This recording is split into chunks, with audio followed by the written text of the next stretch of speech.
और जब रास्ते पे आ गए थे तो जतिन सिंह जी ने कहा कि आपने इसी स्कूल को दिया है, सैनिक स्कूल की मान्यता आपने दी है, यहीं की है।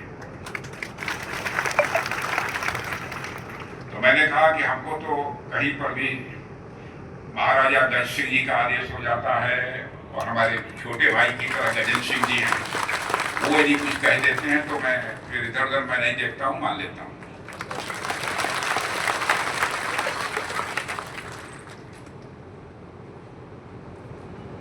और मैं समझता हूँ कि वो यहाँ पर एनसीसी वर्ग का सब ठीक ठाक चल रहा है ना, कोई प्रॉब्लम है? सैनिक स्कूल ठीक ठाक चल रहा है ना, सब ठीक ठाक चल रहा है। और आप लोग, मैं जानता हूँ कि ऑपरेशन सिंदूर के बारे में सुनना चाहते हैं।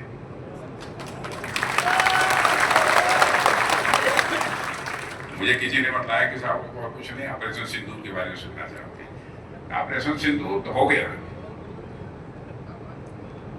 आपने देखा कि पहलगाम में आकर उन आतंकवादियों ने धर्म पूछ के हमारे लोगों को मारा, लेकिन भारत के लोगों का दिल कितना बड़ा है ये देखिए।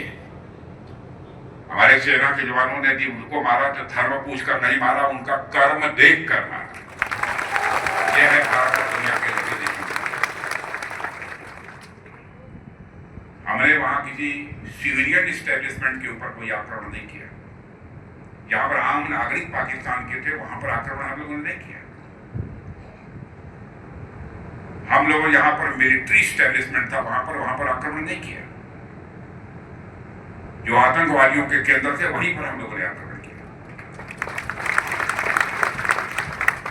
क्योंकि हम जानते हैं उस परंपरा को हम लोग पालन करने वाले हैं। जो आपने पढ़ा होगा रामायण में, जब हनुमान सारी रावण की वाटिका में तोड़ फोड़ करने के बाद लंका में जब सीता जी को बंदी बनाकर ले गए थे, रावण ले गया था, जब सीता जी के पास पहुंचे हनुमान जी, तो सीता जी ने पूछा, ए हनुमान तुमने क्या कर दिया? इतनी देर तोड़ फोड़ कर दी, क्या जरूरत थी इसकी? इतने लोगों को मार डाला, क्या जरूरत थी इसकी? सीता जी ने हनुमान जी से कहा। तो हनुमान जी ने बहुत ही विनम्रता के साथ सीता जी से कहा कि हे माते, जिन मोही मारा तिन मोही मारे, जिन्होंने मुझे मारा हमने केवल उन्हीं को मारा। ऑपरेशन सिंदूर में भी यही बात है। जिन आतंकवादियों ने हमारे लोगों